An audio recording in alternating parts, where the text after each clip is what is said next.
ஆச்சி பாதாம் ட்ரிங்க். ஆச்சி பாதாம் ட்ரிங்க் ஒன்னு வாங்கினா ஒன்னு ஃப்ரீ. தமிழக சட்டப்பேரவையில் வக்பு சட்ட திருத்த மசோதாவுக்கு எதிரான தீர்மானம் நிறைவேறிய நிலையில் அது தொடர்பாக அமைச்சர் ரகுபதி மற்றும் பாஜக உறுப்பினர் வானதி சீனிவாசன் இடையே காரசார விவாதம் நடந்தது.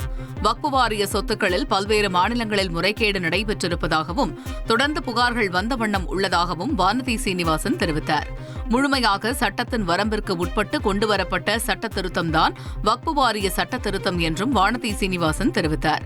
அப்போது பேசிய அமைச்சர் ரகுபதி, இஸ்லாமிய சொத்துக்கள் பாதுகாக்கப்பட வேண்டும் என்பதற்காகத்தான் சட்டங்கள் கொண்டுவரப்பட்டதாகவும், ஆனால் 115 திருத்தங்கள் மூலம் அந்த சட்டத்தை நீர்த்து போகச் செய்யும் அளவுக்கு வக்பு சட்ட திருத்தம் கொண்டுவரப்பட்டதாகவும் தெரிவித்தார்.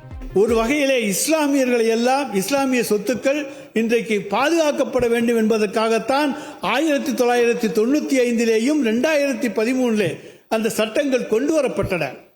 ஆனால் இன்றைக்கு 115 திருத்தங்கள் மூலமாக அந்த சட்டத்தை நீக்குறவு செய்வதற்கு பதிலாக புதிய சட்டம் கொண்டு வருவதற்கு பதிலாக அந்த சட்டத்திலேயே இன்றைக்கு பல்வேறு திருத்தங்களை கொண்டு வந்து அந்த சட்டத்தை நீர்த்து போக செய்கின்ற அளவுக்கு இஸ்லாமிய மக்களுடைய உரிமைகளை எல்லாம் இன்றைக்கு எடுத்துக்கொள்கின்ற அளவுக்கு பறித்துக் கொள்கின்ற அளவுக்கு இந்த சட்டம் கொண்டு வரப்பட்டிருக்கிறது. ஆச்சி பாதாம் ட்ரிங்க்.